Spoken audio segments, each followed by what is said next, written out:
Hello, viewers. Welcome to another episode of Immigration for All, presented by Noura Global and powered by Kulnatek. For today's session, I'm your host, 𝐏𝐡𝐲𝐬𝐢𝐜𝐢𝐜 So, you all may already know that we have rebranded our popular Model Life series onto this new banner to better reflect our mission of providing very comprehensive immigration insights for you all. So, as a part of this revamp, we are excited to announce that this session will also podcast in Spotify and Apple Podcasts, allowing you all to tune into our live sessions at your convenience. So, before we dive into today's topic, I would like to remind you all that if you have any questions or queries or questions, comments, feel free to share them with us through the comment box. And for today's session, our topic is Physician National Interest Waiver, that is PNIW Part 1. So, without any delay, let's welcome our guest speaker, Mr. Raju Mahajan, the Principal Attorney of the Raju Law. Thank you, 𝐶𝐶𝐻, for inviting me here, and I welcome all of our audience in different platforms, Facebook, YouTube, Spotify, Apple Podcast, and LinkedIn, everywhere. Hello, Mr. Mahajan. How are you? How are you doing? I'm good. Thank you. How are you? I'm good. So I think we can go into the presentation now. Yes. Thank you. Uh, I would like to see the PowerPoint.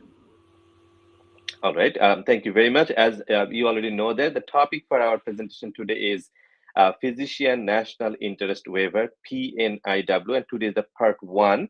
Because again, it's a long topic, and I'm going to, I made it 2 different parts. So today's part 1, and next Monday, it will be part 2. So please join us next Monday to learn about, Physician National Interest Waiver part 2.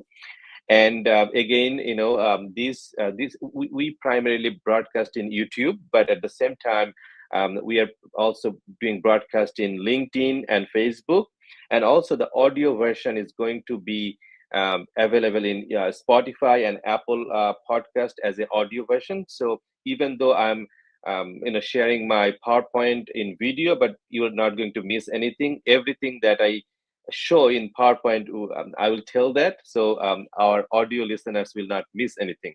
So without further delay, let's go to the second slide. All right. So my first question is who this presentation is for. Since Physician National Interest Waiver, I made it 2 episodes. Today's part 1. So who is this part 1 for? And then who will the first part 2 for in the next Monday? So today, let me be very specific about this, otherwise you may be confused. So this show is for foreign doctors who already passed USMLE exam, completed residency, and working as physician now in United States under J1, H1B, O1, or similar kind of visas. Meaning, those who are already in America, let's say under J1, H1B, O1, or similar kind of visa, you already have a foreign medical degree, you already passed the USMLE exam, you already completed your residency, and now you're working as a physician in America. This video or this audio is for you. On the other hand, those who are not in America now, those who did not take USMLE exam yet, meaning did not pass yet, you do not have residency completed yet, you are not in America. You are a foreign doctor living in a foreign country and you want to come to America. For you, my part 2 will be broadcasted next Monday. So if you're a foreign doctor living in a foreign country, not in America yet, please join us next Monday. Today is only for the doctors who are already in America and currently working as a physician. I think that distinction is clear. Now I'm going to the next slide. Next slide. Yeah. Okay. All right. So those who are already a licensed physician in the United States, if you want to get green cards, of course, there are multiple options. Top 3 options are EB1. I'm not going to talk about EB1 today. I already have a video. It's called EB1 for STEM professionals. Doctors are also STEM professionals. So you can go and watch that video from our YouTube channel, or listen to audio from our Spotify and other place. So I'm not going to talk about EB1 today. Second common option is regular EB2. Many people call it PERM process. Again, I'm not going to go that detail here about EB2 PERM process. The third option is PNIW, Physician National Interest Waiver. So today we are going to talk about PNIW. So please focus on that part. And if you want to learn more about other two, you can also always go back to our YouTube channel and other place and watch videos. Next slide, please. All right. So the question is, what is PNIW? Certain physicians can bypass the PERM labor certification step by applying for a Physician National Interest Waiver, PNIW, if the physician agrees to work or has worked for 5 years in a designated underserved area. The PERM labor certification is waived in these cases because the physician's service is in the national interest of the US, hence national interest waiver. All it means is, if you are a doctor, licensed doctor working in America, especially in the designated underserved area. So what does it mean, designated underserved area? America is a big country.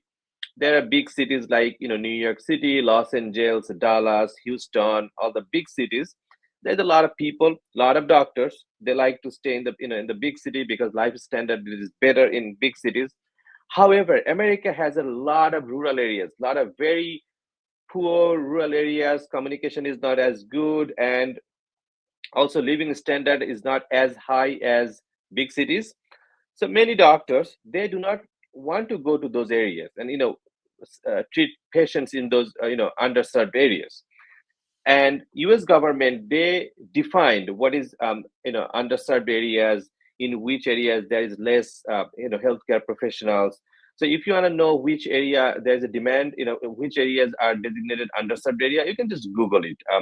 Federal government has multiple websites. Pretty much all state governments, they have their own website to show that which one is a designated underserved area. So if you work, or if you want to work for 5 years in a designated underserved area, then you can apply for PNIW. So based on my experience, it doesn't have to be exactly 5 years. A lot of doctors, they ask, hey, do I have to actually work for 5 years?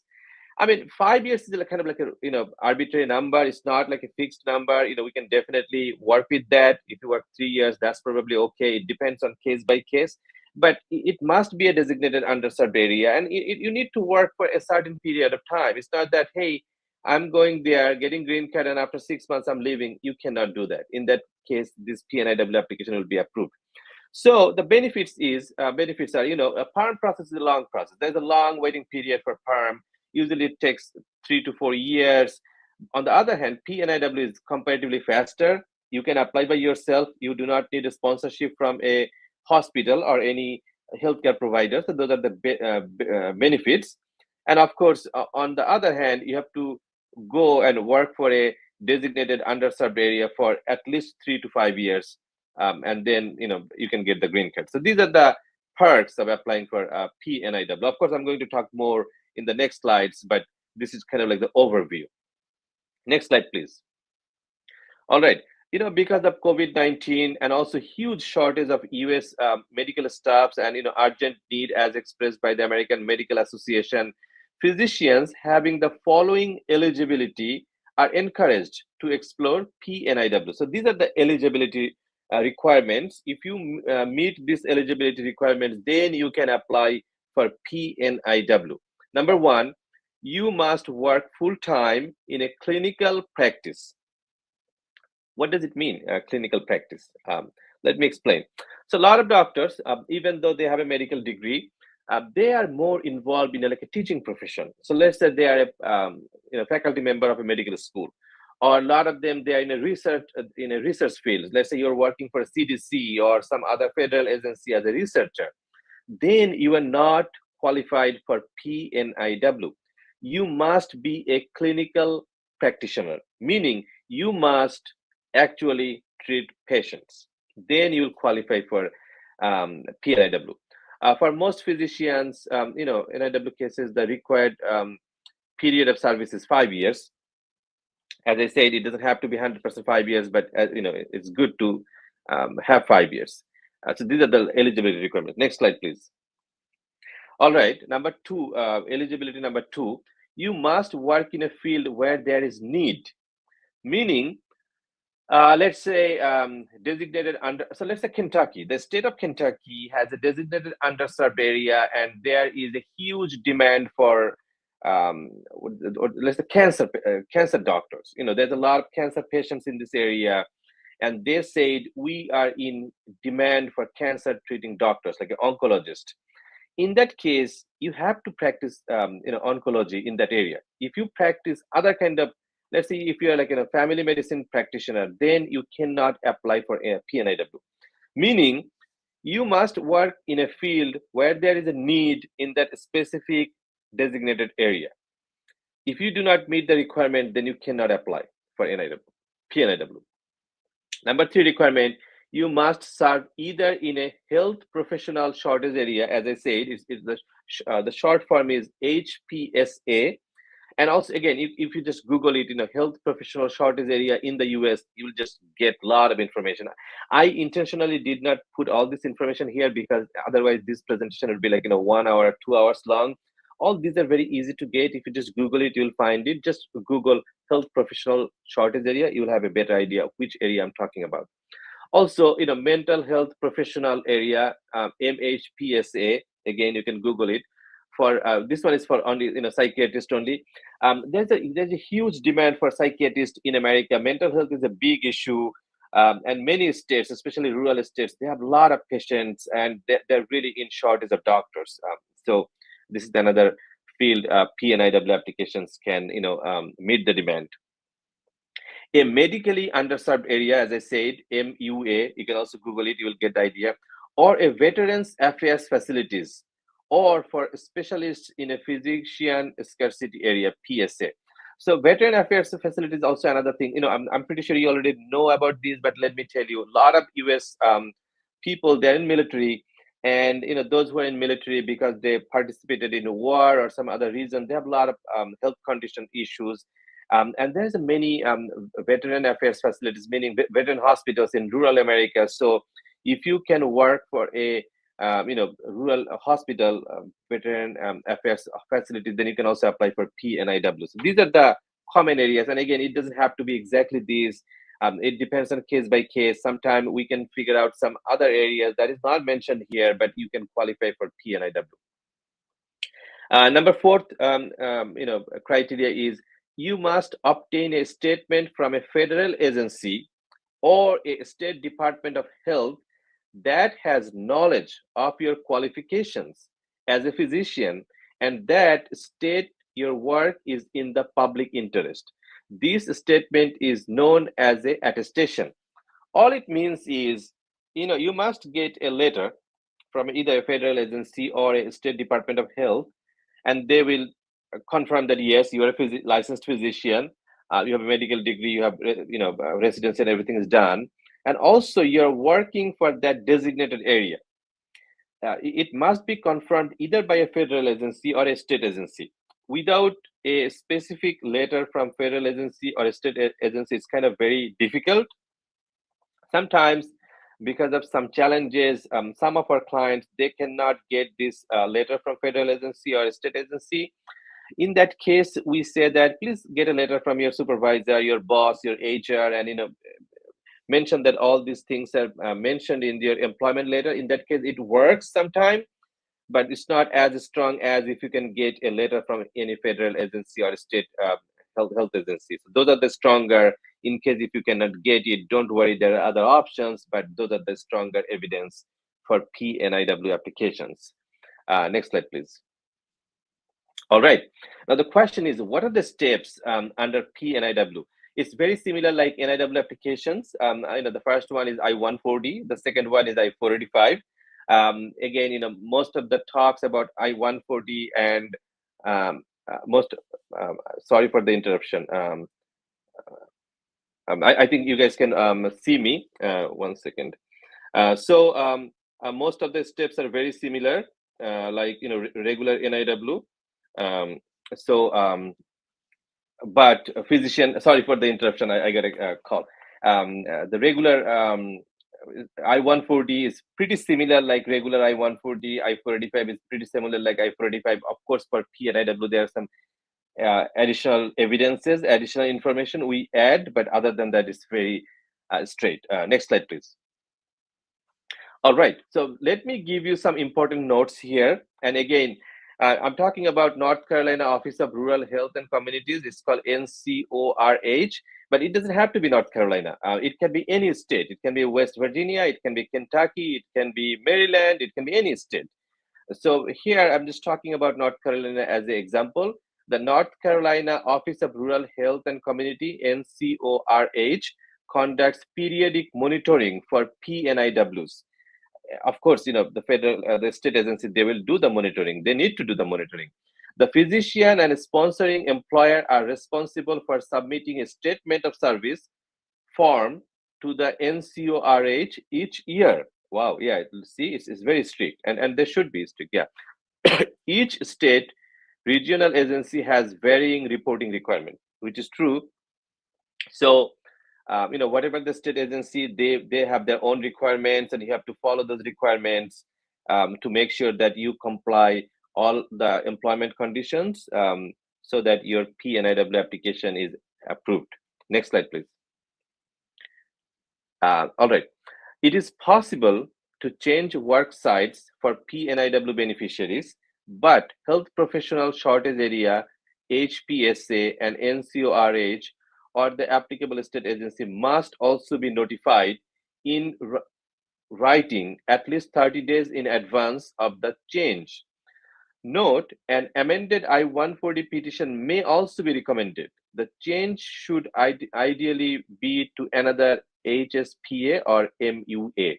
All it means is, let's say you applied for PNIW as an employee for a rural medical facilities in North Carolina, and later you got a better deal, a better employment offer from another rural hospitals in South Carolina.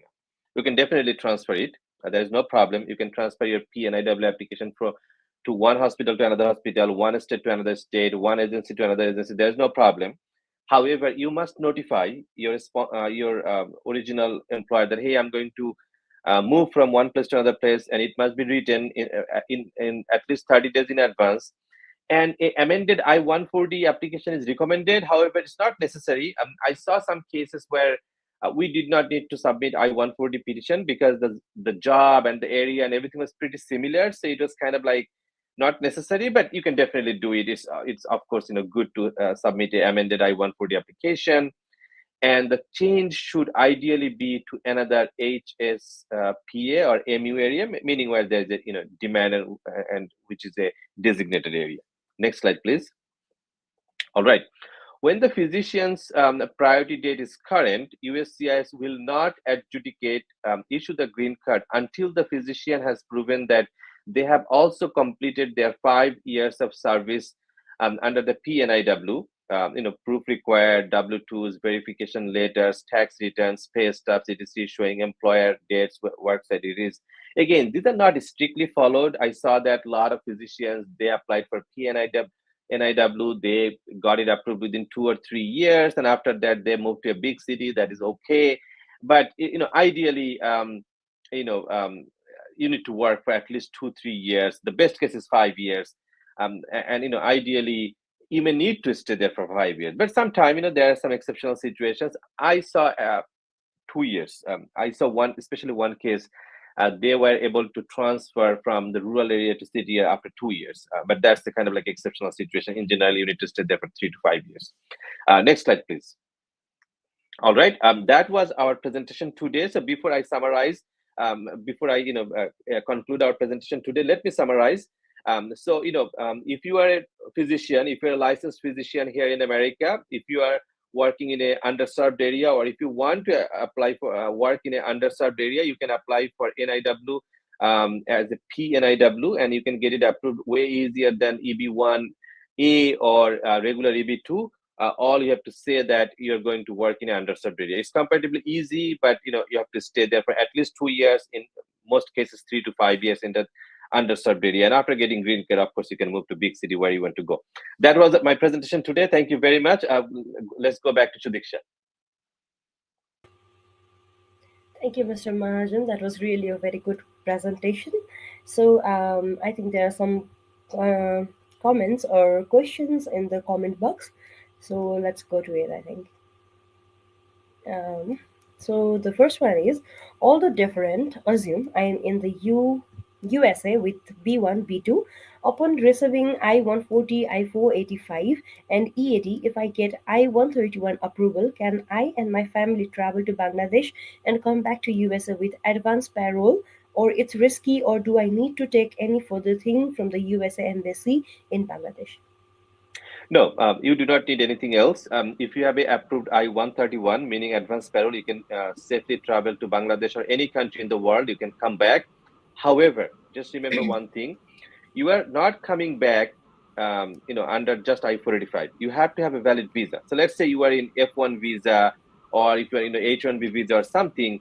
If you do not have a other kind of visa, valid visa, then sometime, airport officials, they may decline your entry because your I-140 application is still pending. Sometimes they're okay, sometimes they decline it. So make sure that you have a valid visa before you travel under I-131.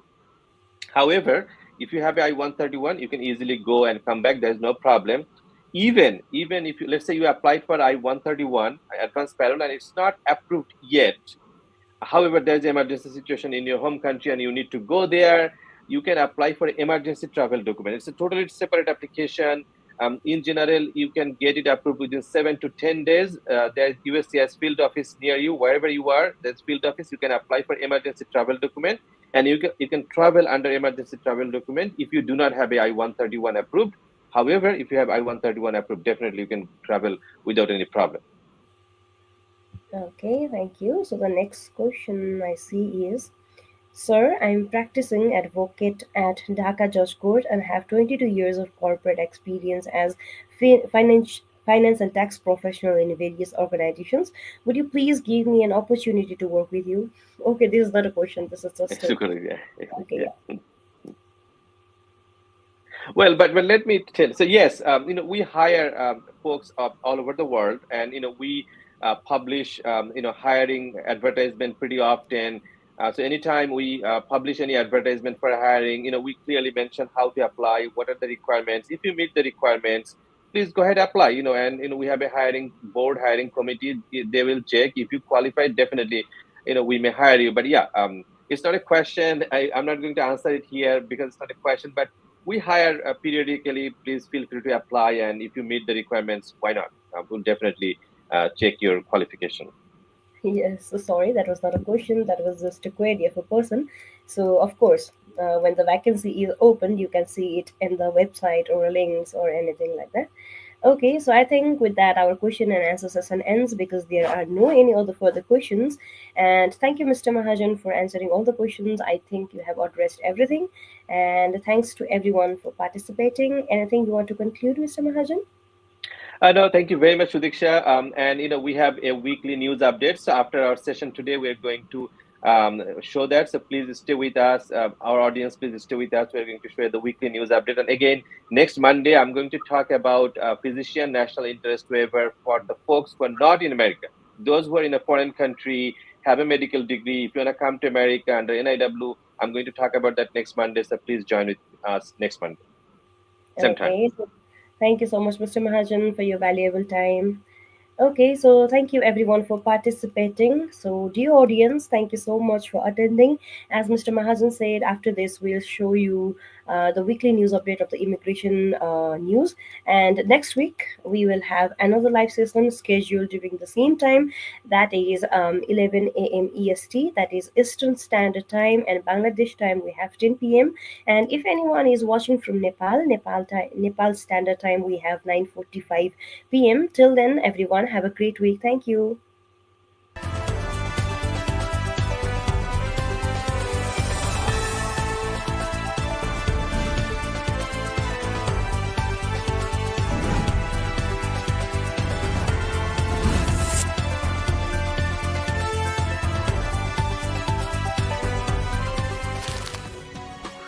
Welcome to the latest episode of Weekly Immigration News by Raju Law.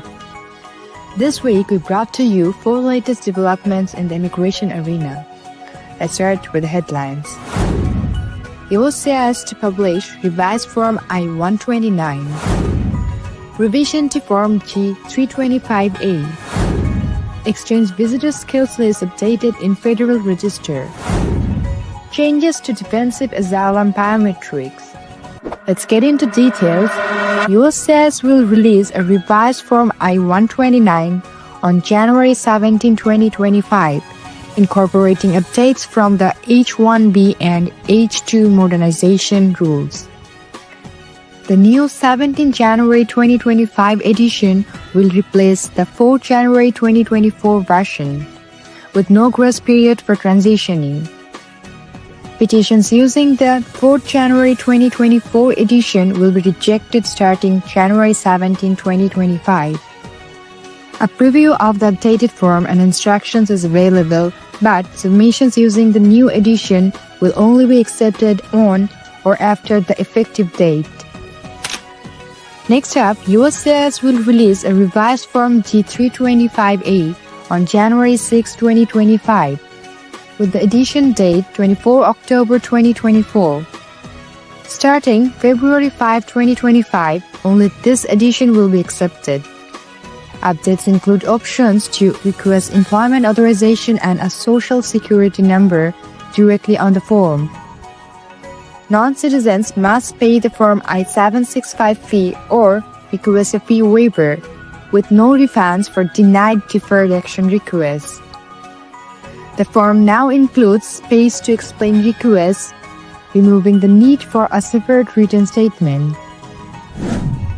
Moving on December 9, 2024, the U.S. Department of State updated the Exchange Visitor Skills List, affecting the 2-year home country residency rule for J visa holders under INA 212E.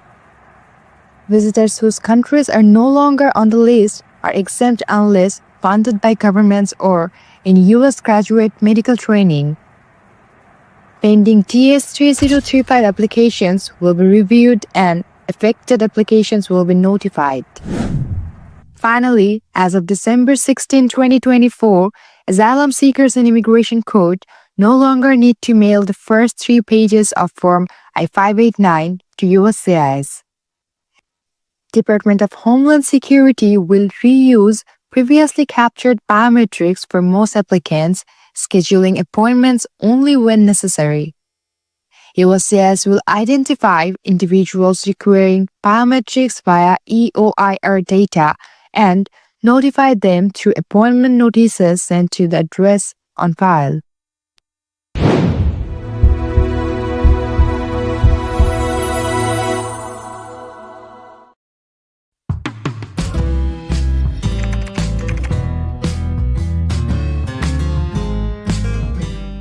Raju Law is one of the top immigration law firms in the USA. The success rate of Raju Law is over 99% in fulfilling the dreams of people from other parts of the world to get an American green card. Family-based, employment-based, asylum and green card-related services are available under one umbrella at Raju Law. For any immigration-related services, contact the address and phone number shown on the screen. You can also mail to info@rajulaw.com. Raju Law is your safe address for any assistance and advice regarding immigration to America.